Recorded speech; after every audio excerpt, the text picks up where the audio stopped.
So 2 பெட்ரூமா.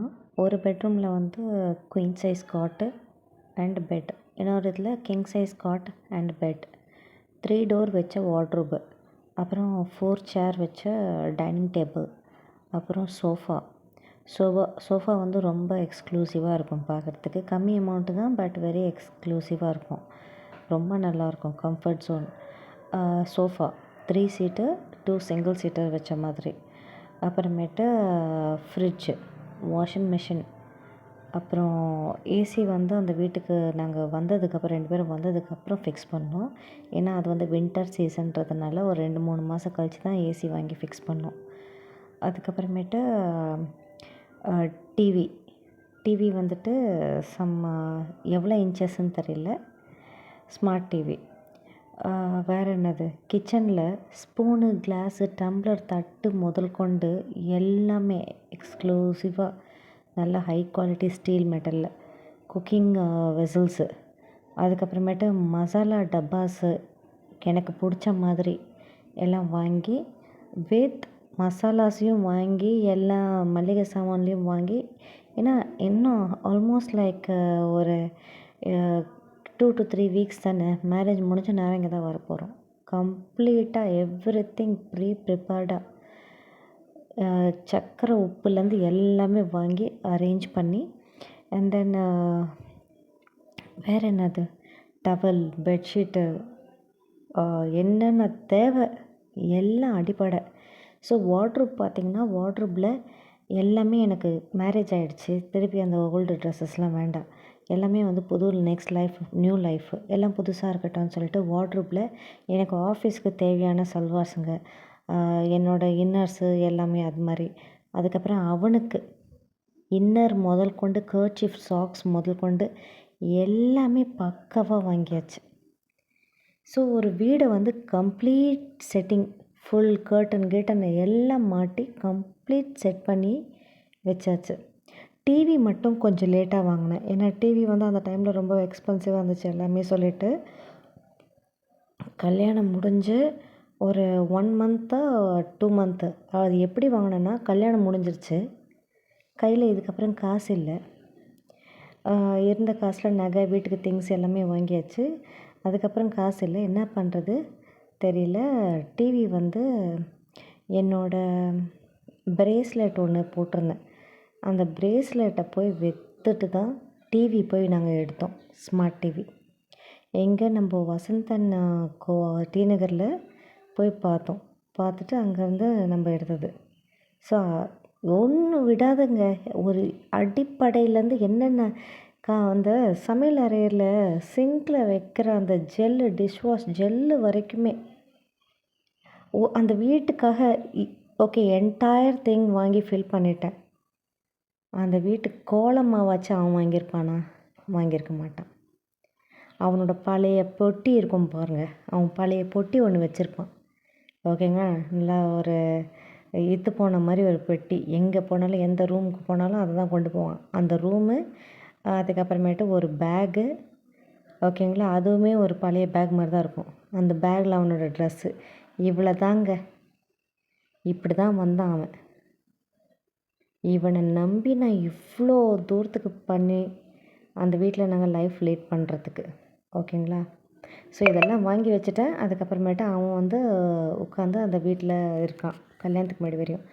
நான் daily ஷிஃப்ட்டுக்கு போவேன். Shift முடிஞ்ச உடனே நேராக ஹாஸ்பிட்டலுக்கு வந்துடுவேன். செரியனில் எங்கள் சித்தப்பா அட்மிட் ஆயிருக்காரில், என்ன ரொம்ப பிடிக்கும் அவரை.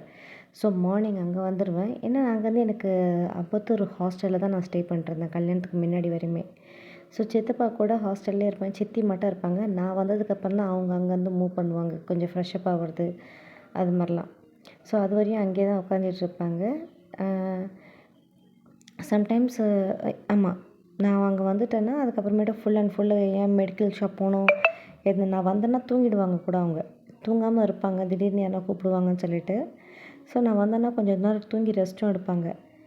நான் வந்துட்டேன்னா அதுக்கப்புறமேட்டு மெடிசனை வாங்கி கொடு, நைட்டு ஷிஃப்ட்டு முடிச்சுட்டு வருவாங்க. கிட்டத்தட்ட 1 மந்த்து நான் தான் இருந்தேன். சாட்டர்டே சண்டே ஆனால் அவங்க பசங்கள்லாம் வருவாங்க, எங்கள் சித்தப்பாவோட பசங்கள்லாம் 2 பொண்ணுங்க 1 பையன். இவங்களாம் எல்லோரும் மாற்றி மாற்றி வருவாங்க, சொந்தக்காரங்க வருவாங்க அப்படின்னு சொல்லிட்டு அந்த டைமில் என்னோடய கல்யாண வேலைகள் எல்லாம் நான் பார்ப்பேன். வீக் டேஸில் ஃபுல்லாக ஷிஃப்ட்டு முடிச்சுட்டு நேராக அங்கே தான். அதுக்கப்புறம் நாங்கள் வந்து என்னோடய ரூம் போகிறதுக்கே அப்படியே ஒரு 9, 10 ஆகிடும். யாருன்னா இவங்க வீட்டிலேருந்து சித்தப்பாவோட பசங்க யாருன்னா வந்ததுக்கு அப்புறமேட்டு நான் கிளம்புவேன்.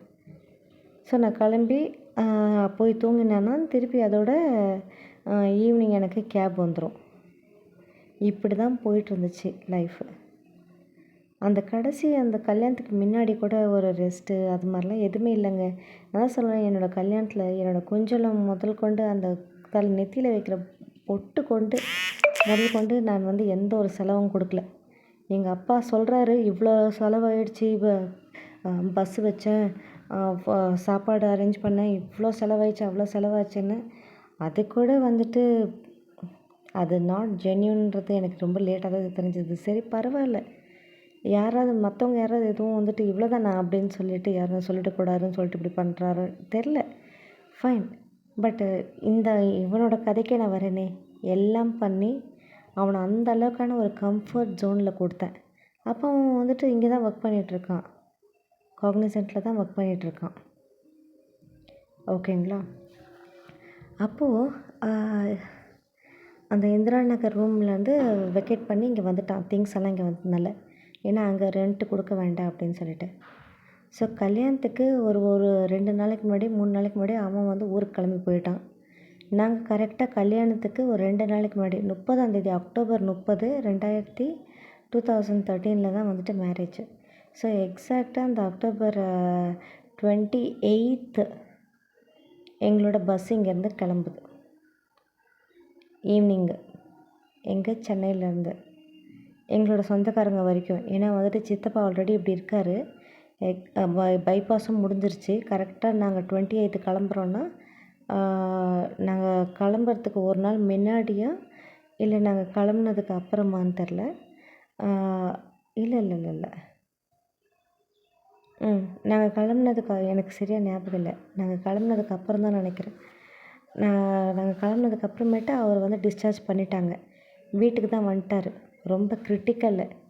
அதாவது என்ன சொல்கிறதுன்னா, என் கல்யாணத்தப்போ உயிர் விட்டு ஏதாவது அபசகுணமாக ஆகிடக்கூடாதுன்னு உயிரை கையில் பிடிச்சிக்கிட்ட மாதிரி இந்த 4 நாள்னு ஒரு ஃபார்மாலிட்டிக்கு சொல்லுவாங்கள்ல, கல்யாணம் முடிஞ்சு 4 நாளுன்னு அப்படின்ற மாதிரி ஒரு பிறந்த 4 நாள் அப்படிலாம் சொல்லுவாங்களே, அந்த 4 ஃபார்மாலிட்டி, அந்த ஃபார்மாலிட்டி மாதிரி இருந்துச்சு ஆக்சுவலாக.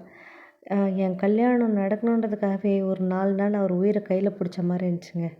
30 கல்யாணம் முடியாதா, 4 அவர் இறக்குறாரு, நவம்பர் 4. ஸோ இப்படி தான் இந்த அளவுக்கு எல்லாம் கம்ஃபர்ட் ஜோனும் அவனுக்கு நான் எல்லாம் செஞ்சு பண்ணி குருவாயூரில் 28 கிளம்புறோன்னா 29 ஆஃப்டர்நூன்லாம் போயிட்டு நாங்கள் குருவாயூரில் போய் இறங்கிடுறோம். அங்கே போய் இறங்குனதுக்கப்புறமேட்டு நைட்டுக்கான டின்னர்லாம் பண்ணுறாங்க. லன்ச் முடிச்சிட்டோம் போயிட்டு நைட்டுக்கான டின்னர்லாம் பண்ணுறாங்க. எனக்கு கிட்டத்தட்ட 1 மாதமா வீடை பார்க்கறதுலேருந்து, வீடுக்கு அட்வான்ஸ் கொடுக்கறதுலேருந்து, வீட்டில் திங்ஸ் வாங்கி போடுறதுலேருந்து, அதுக்கப்புறம் எங்களுக்கு பர்சனலாக எங்களுக்கு தேவையான திங்ஸ் எல்லாம் வாங்குறது, ட்ரெஸ்ஸு, கர்ச்சீஃபு, அது இதுன்னு எல்லாம் வாங்கி வைக்கிறதுலேருந்து, இதுலேயே பிஸி ஆனதுலேருந்து என்ன நான் வந்து ஒரு ஃபேஷியல் கூட நான் பண்ண மாட்டேங்க. பண்ணல, ஆக்சுவலாக டைம் இல்லை. என்ன பண்ணுறது, எங்கே போய் பண்ணுறது, சரி விட்டாச்சு, இதுக்கே கரெக்டாக இருக்குது. அப்போது அந்த 28 கிளம்பும்போது 29 அங்கே போய் சேரும்போது திடீர்னு எனக்கு ஒரு ஆசை வருது. நம்மளுக்கு நாளைக்கு மார்னிங் கல்யாணம், என் கையில் மருதாணி இல்லையே, என் கையில் இருக்க பைசா எல்லாம் வாஷ்ட் அவுட்டு, எல்லாமே காலி, 5 பைசா இல்லைன்னு சொல்லலாம். சீரியஸாக எம்டி ஹேண்டாக நிற்கிறேன். ஓகேங்க, அந்த லாஸ்ட் மூமெண்ட் காசு வரைக்கும் யூஸ் பண்ணியாச்சு. ஸோ எம்டி ஹேண்டடாக இருக்கேன் நான் இப்போது. இவங்ககிட்டேருந்து எனக்கு எந்த ஒரு பிரயோஜனமும் இல்லைன்னு தெரியும். இவங்ககிட்ட கேட்கவே முடியாது. ஏன்னா ஆரம்பத்துலேருந்து நான் கொடுத்தே பழகிட்டேன். அவன்கிட்ட கேட்டதும் இல்லை, வாங்கினதும் இல்லை. எமர்ஜென்சிக்கு கூட அவனை நினச்சி கூட பார்த்ததில்ல கேட்குறதுக்கு. ஏன்னா அவன் அது மாதிரி தான் பிஹேவ் பண்ணிகிட்டு இருந்தான் என்கிட்ட. என்ன சொல்கிறது, அவன் கேட்டே நம்மளை வந்துட்டு யோசிக்க வச்சுருவான். இவன்கிட்ட இவன் ஜீரோ, இவனுக்கிட்ட நம்ம என்ன கேட்குறது, நம்ம கஷ்டத்தை என்னத்த சொல்கிறதுன்ற மாதிரி ஆரம்பத்துலேருந்து இப்படியே சொல்லி சொல்லி சொல்லி நான் தான் அவனுக்கே கொடுக்கணுன்ற மாதிரி பேசி பேசி பேசி பேசி அது வேறு மாதிரி ஒரு ட்ராக்கில் போச்சு அந்த ரிலேஷன்ஷிப்பு. அப்போது எனக்கு ஆசை வருது மருதாணி வைக்கணும்னு சொல்லிட்டு ஒரு 10 ரூபா நான் நல்லா மெஹந்தி வைப்பேன் ஆக்சுவலாக. பட் எனக்கு சீரியஸாகவே ஒரு 1 மந்த்தாக ஓவர் ஸ்ட்ரெஸ்ஸு. எனக்கு ரெஸ்ட் எடுக்கணும், யாராவது வச்சு விட்டா நல்லாயிருக்குன்ற மாதிரி. அப்போ எங்கள் சின்னக்கா என்ன பண்ணுறா, நான் வந்து சொல்லவும் முடியல மெல்லவும் முடியல. சரி பக்கத்தில் ஒரு பார்லர் இருந்துச்சு, சும்மா அந்த இடத்துல பக்கத்தில் போய் பார்க்கலாம் அப்படின்னு சொல்லிட்டு ஈவினிங் ஒரு வாக் போகிற மாதிரி போனோம் நானும் என்னோடய கசினும். போகும்போது அந்த இடத்துல இது இருந்தது, ஒரு பார்லரு. போய் கேட்டேன் மெஹந்தி வைக்கணும் அப்படின்னு. 3000 ஆகும்னு. 3000 ஆகுமான்னு சரி சரி கேட்டு வந்துட்டோம். அப்புறம் சரி இது வரைக்கும் எதுவும் கேட்டதில்லை, இந்த ஒரே ஒரு விஷயத்த மட்டும் அவர்கிட்ட கேட்கலாம் அப்படின்னு சொல்லிட்டு எங்கள் அப்பாட்ட போய் மருதாணி வைக்கணும் ஒரு 3000 ரூபா ஆகுன்றாங்க அப்படின்னு. 3000 ரூபாவா? என்கிட்ட 5 பைசா இல்லையே அப்படிங்கிறாரு. எனக்கு அப்படியே தூக்கி வாரி போட்டுச்சு. அவர்கிட்ட அங்கே பைசா இல்லைன்னொன்னே, அவர்கிட்ட இருக்கோ இல்லையோ அவர் அப்போ தான் ரிட்டையர் ஆகிருக்காரு, அவர்கிட்ட நிறைய பைசா அங்கே இருக்குதுன்றதுலாம் நம்மளுக்கு தெரியும். அது நிஜமாலே இருக்குதா இல்லையான்னு தெரில. ஆனால் இல்லைன்னு சொல்லும் போது ஒரு ஒரு என்ன சொல்கிறது, ஒரு சென்ட்ரல் கவர்மெண்ட் எம்ப்ளாயி பென்ஷனரு சரி ஆரம்பத்துலேருந்தே வச்சுக்க மாட்டார், அவர்கிட்டருந்து பிடுங்கிறதுக்குனே ஒரு கேரக்டர் இருக்குதுங்க. இவரும் வந்துட்டு வாரி வள்ளல் மாதிரி கொடுக்கறதுக்கு இதுங்களுக்கு வாரி அள்ளி அள்ளி கொடுக்கறதுக்கு ஒரு கோஷ்டியும் இருக்குது. அவங்களுக்கு தான் கொடுப்பாரு பெற்ற பசங்களுக்கு செய்கிறதோட. ஸோ எனக்கு அங்கே என்ன பேசுகிறதுன்னு தெரில. ஐயோ கேட்டிருக்கவே கூடாது, அசிங்கமாக போச்சு. இது வரைக்கும் நம்ம எதுவுமே கேட்டதில்லையே, அவர் தானே நம்மக்கிட்ட கேட்பாரு காசெல்லாம். நம்ம முதல் தடவை கேட்டு வேணாம் இல்லைன்னு சொல்லிட்டாரேன்னு சொல்லிட்டு செம்ம வெக்ஸ் ஆகுது. மருதாணியும் வேணாம் ஒன்றும் வேணாம் அப்படின்னு. சரி ரூமுக்கு போயிட்டேன். ரூமுக்கு போனால் எனக்கு அழுவாக வருது. சரி கொஞ்ச நேரம் அழுதா, என்னடா இவ்வளோ தூரம் பண்ணிவிட்டு நம்மளால் இந்த சின்ன ஆசையை ஃபுல்ஃபில் பண்ண முடியலையே அப்படின்னு சொல்லிட்டு அவ்வளோ அவ்வளோ ஆசை ஜாஸ்தி ஆகிடுச்சு எனக்கு மேலே தான் இன்றைக்கி, ஏன்னு தெரில. அப்போது வாங்கிட்டு வந்துட்டேன். சரி நம்ம கொஞ்சம் ரெஸ்ட் எடுத்துகிட்டு நைட்டு தூங்குறதுக்கு முன்னாடி வைக்கலாம் அப்படின்னு சொல்லிட்டு மருதாணி கோன் வாங்கிட்டு வந்து வச்சுட்டேன். அப்போது கோழிக்கோட்லேருந்து அந்த முன்னாடி நாள் அந்த கஸ்டம்லாம் பயங்கரமாக ஃபாலோ பண்ணுவாங்க அங்கே. இந்த இதிலெல்லாம் பந்தா பெருமலையெல்லாம் ஒன்றும் குறைச்சல் இல்லை. ஆனால் அந்த பொட்டின்னு ஒன்று வரும், அந்த பொட்டியில் வாங்கி இருக்கிறது எல்லாமே சாந்து, அந்த 5 ரூபா பவுடரு, ஒரு 15 ரூபா கண்ணாடி, ஒரு 10 ரூபா சீப்பு, இதை தவிர்த்து அந்த பொட்டியில் இருக்கிறது எல்லாமே நான் வாங்கி கொடுத்ததுங்க. சீரியஸாகவே பாவாடையிலேருந்து புடவையிலேருந்து புடவை வந்து அதுங்களுது ஓகேவா. அந்த புடவைக்கெலாம் காசு வாங்கிக்கிச்சுங்க. புடவைக்கு காசு வாங்கி இப்போ தாங்க அதுங்களோட கேல்குலேஷன் ஒரு அமௌண்ட் என்கிட்ட வாங்கிச்சுங்க கல்யாணம் முடிஞ்ச உடனே, ஓகேவா. கல்யாண கடன் இருக்குன்னு இப்போ தான் வெரி ரீசெண்ட்லி தான் நான் அதை வந்துட்டு கேல்குலேட் பண்ணேன். அது என்னவாக இருக்கும், அந்த அமௌண்ட்டை திருப்பி தரலையே, நம்ம இது மாதிரி பண்ணி கொடுத்தோமே அந்த நகையை இல்லைன்னு சொல்லுதுங்களேன். அப்போ தான் தெரியுது எனக்கு தாலின்னு ஒரு பேரில் கட்டினா பாருங்கள், 3 சவரன் அந்த தாலி. 3 சவரன் 3 இல்லை 3 சவரன் 3 சவரன் தாலி, அரை செயின்னு, அரை சவரன் தாலிஞ்சிங்க. அரை சவரனே இல்லை, அது 3 கிராம்ஸ் 3.3 கிராம்ஸ் அண்ட் 200 மில்லி அந்த தாலி. அவ்வளோதான் அந்த தாலியே. அதை வந்து ரவுண்டாக வந்துட்டு அரை சவரன் அப்படின்னு சொல்லிக்கிச்சிங்க டீசெண்டாக. அதே மாதிரி தான் இவன் பெற்ற பையனுக்கு 1.25 சவரனில் செயின் வாங்கிட்டு வந்தான். அது கூட என்னன்னு சொல்லி வந்தான், அவங்க வாங்க சொன்னாங்கன்னு சொல்லி தான் சொன்னான். நான் வாங்கினேன் என் பிள்ளைக்குன்னு வாங்கலை. அதை வாங்கிட்டு வந்து ரவுண்டாக வந்துட்டு 2 சவரன்னு சொல்லிக்கிறது.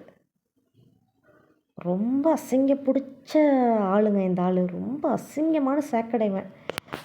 எப்படி இவனை வர்ணிக்கிறதுனே தெரில. சாக்கடைக்கும் மேலே ஏதாவது ரொம்ப அசிங்கமாக இருக்குமா, அருவெருப்பாக இருக்குமா, அந்த இதில் வைக்கலாம் இந்த ஆளை, தாராளமாக வைக்கலாம் யோசிக்காமல். ஒரு மாதிரி எச்ச. அப்போது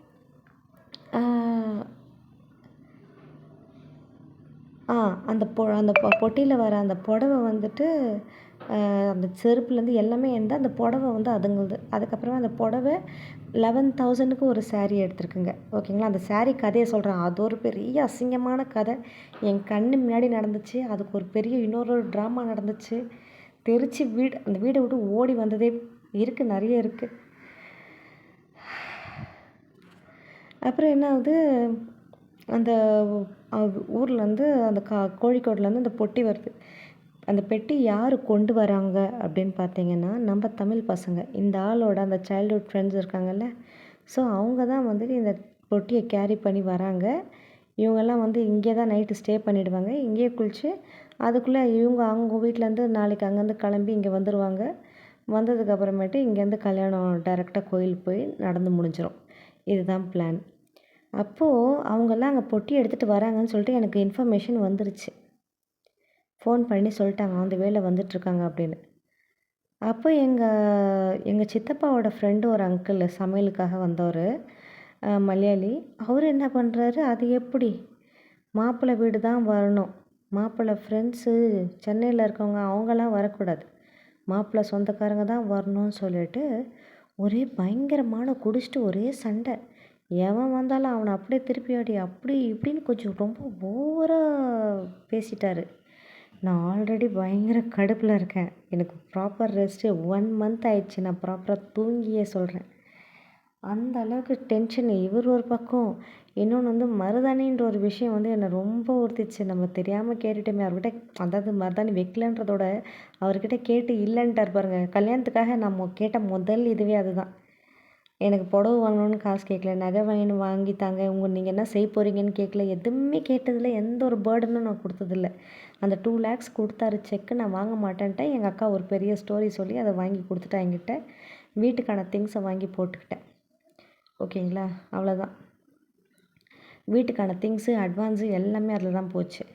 அப்புறம் மேபி கொஞ்சம் சின்ன சின்ன ரிங்கு அது மாதிரிலாம் வந்து மிச்சம் இருந்த காசில் வாங்கியிருக்கேன், ஞாபகம் இருக்குது. ஸோ அவர்கிட்ட அதை நானாக வாய் திறந்து கேட்ட ஒரு விஷயம் எனக்கு கிடைக்காது போயிடுச்சு. அது ஏன் தான் கேட்டோமோன்ற மாதிரி எனக்கு ரொம்ப ஃபீலிங். இவர் வேறு ஒரு பக்கம் இது மாதிரிலாம் பேசி பேசி பேசி பேசி இருக்கிற விஷயத்த வந்து பெருசாக்கி ஒரு மாதிரி சண்டை பண்ணார் பாருங்க. எனக்கு ரொம்ப கோவம் வந்து, இங்கே பாருங்கள், தயவுசெய்து கல்யாணம் இது மாதிரிலாம் பிஹேவ் பண்ணாதீங்க, குடிச்சிட்டு சண்டை போடாதீங்க, எனக்கு பிடிக்கல அப்படி இப்படின்னு சொல்லி நானும் கத்திட்டு ஓன்னு அழுகிறேன்.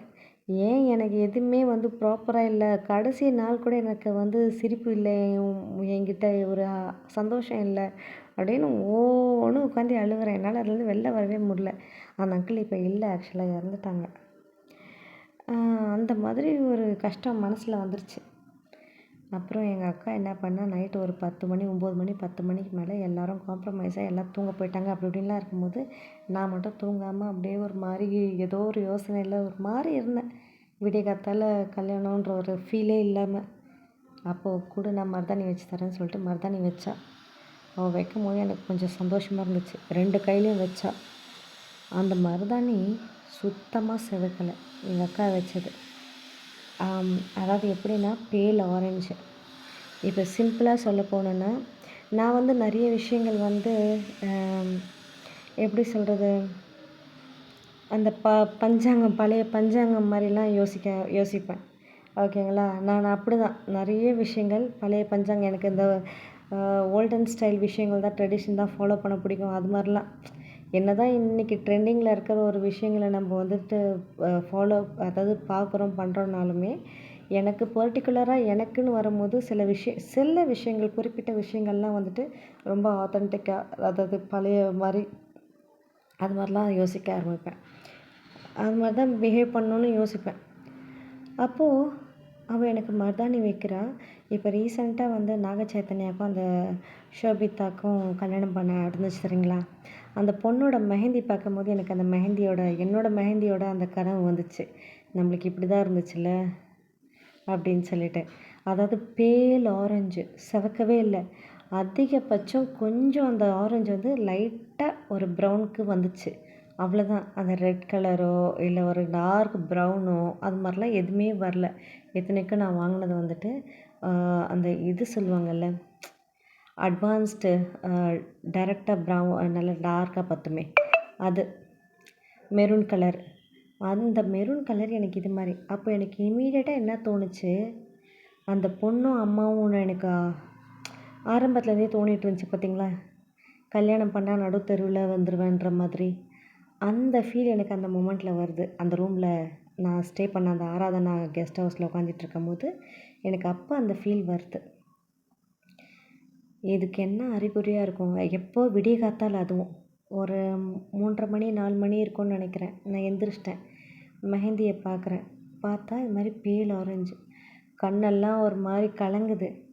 இது என்ன இது நம்ம ஏற்கனவே நம்மளுக்கு இப்படிலாம் வந்துகிட்டே இருந்துச்சு. இந்த பொண்ணும் அவங்க அம்மாவையும் நினச்சி இப்போ இதுவும் இது மாதிரி இருக்கே. அப்போனா ஏதோ ஒன்று நடக்க போகுது. எனக்கு ஆனால் பிடிக்காதே. செகண்ட் லைஃப், அதாவது வாழ்க்கை கல்யாணன்றது செகண்ட் லைஃபு. அது கடைசி வரையும் அதில் ட்ராவல் பண்ணுறது தானே நல்லது, நல்லாயிருக்கும். அதுதானே நம்மளோட ஆசை. அந்த ஆசைக்கு கூட நம்மள கொடுத்து வைக்கலையே அப்படிங்கிற ஒரு ஏக்கம் இன்னும் ஜாஸ்தியாகுது. அந்த மார்னிங்கே கண்ணெல்லாம் கலங்கி அழுவ ஆரம்பிக்கிறேன்.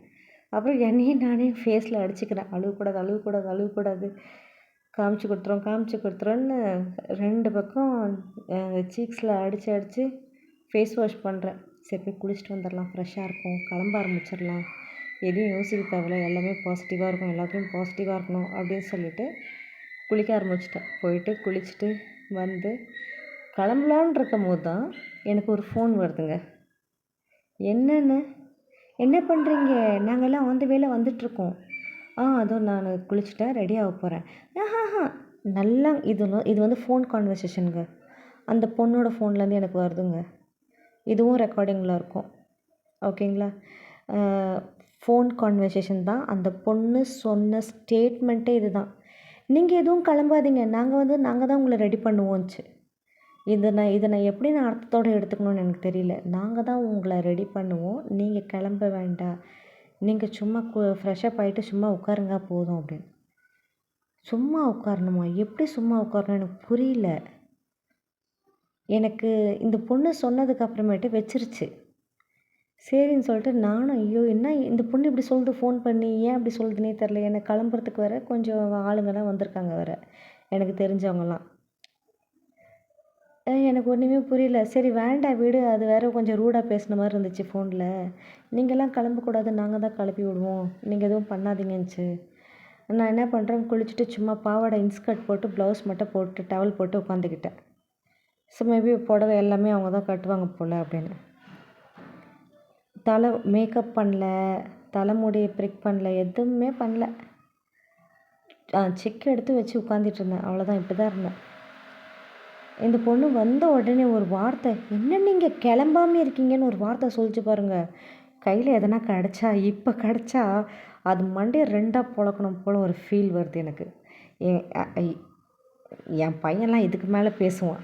நான் சொல்கிறதோட என் பையனுக்கு என்னோட அவ்வளோ விஷயங்கள் அவனுக்கு நான் 4 பேர்கிட்ட பேசுனதுலேயே அவன் தெரிஞ்சுக்கிட்டான். அவன்லாம் எனக்கு மேலே பேசுகிறான் என் பையன்லாம். அதெல்லாம் மம்மி இது இப்படி மம்மி பண்ணோம் அப்படி.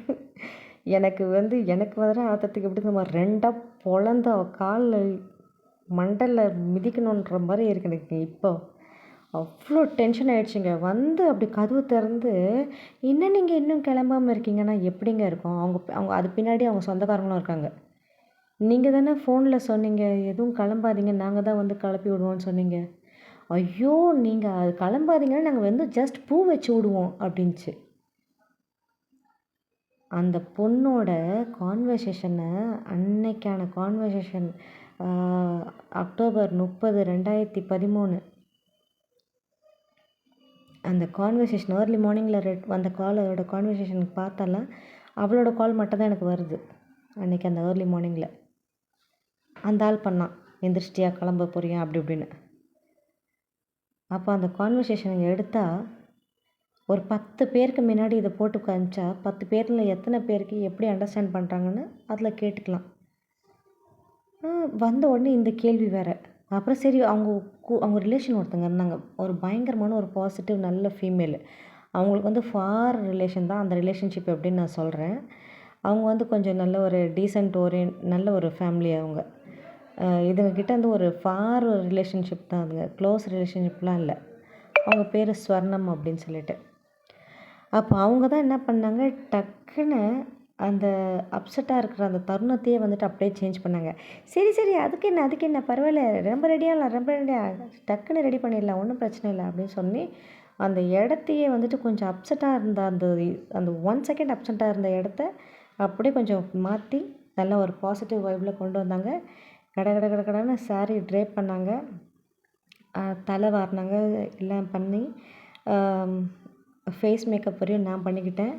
ரொம்ப சிம்பிள். ஃபேஸ் மேக்கப் அது மாதிரிலாம் எதுவுமே இல்லை. ரொம்ப நேச்சுரலாக சும்மா காம்பேக்ட் பவுடர் மட்டும் போட்டேன். எந்த ஒரு க்ரீமோ ஃபவுண்டேஷனோ இது கன்சீலர் கின்சீலர் எதுவுமே இல்லாமல் காம்பேக்ட் பவுடர் போட்டேன். கண்மை லிப்ஸ்டிக் போட்டு பொட்டு வச்சேன்.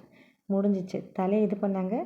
அண்டு ஃபைன் அந்த அது பேர் என்னது ஜுவல்ஸை வந்துட்டு ஊசி நூல் வச்சு ப்ராப்பராக அலைன் பண்ணி அதை செட் பண்ணி விட்டாங்க. அப்புறம் கடைசியாக பூ வச்சுட்டு கிளம்பிட்டோம் கோயிலுக்கு. இதுதான் அன்றைக்கி காலையில் நடந்துச்சு என்னோடய கல்யாணத்துக்கான காலையில். ஸோ கல்யாணத்துக்கு போகிறோம். 3வது கல்யாணம் தான் எங்கள் கல்யாணம். ஸோ ஒரு 2 நிமிஷம் கல்யாணம் தான் அது. ஆக்சுவலாக வந்துட்டு 2 நிமிஷம் கூட இல்லை, ஒரு 30 செகண்ட்ஸு. அப்படி ஏறி நின்று அப்படி முடிச்சு போட்ட உடனே இறங்கி போயிட்டு இன்னொருத்தவங்க வந்துடணும். ஸோ நாங்கள் வந்து 2 மினிட்ஸ் இல்லை, நியர்லி 3 மினிட்ஸ் இருந்தோம். 3rd கல்யாணம் 3 நிமிஷம் கிட்ட. அது ரொம்ப பிளெஸ்ஸிங்காக இருந்துச்சுன்னு எல்லாரும் சொன்னாங்க. ஆனால் அது இந்த அளவுக்கு பிளெஸ்ஸிங்காக இருக்கும்னு எனக்கு இன்றைக்கி தான் தெரியுது. அப்போது 3வது கல்யாணம் கிட்டத்தட்ட பொறுமையாக அவர் வந்து மந்திரத்தையும் ஓதி கல்யாணமும் முடிஞ்சு அங்கேருந்து கிளம்பி வரோம். அப்போது எனக்கு இந்த ஆள் நிஜமாலே இந்த ஆள் நோட் பண்ணியிருக்காங்க. இது வந்துட்டு கரெக்டாக இந்த ஆளாக சொல்கிறது இல்லைங்க, இவங்க அம்மா சொல்கிற ஒரு விஷயமா இருக்கும். இது வந்து லேட்டர் கல்யாணம் ஆனதுக்கப்புறம் லேட்டராக தான் வந்துச்சு. அது வர வீடியோவில் சொல்கிறேன். ஸோ கல்யாணம் முடிஞ்சிச்சு.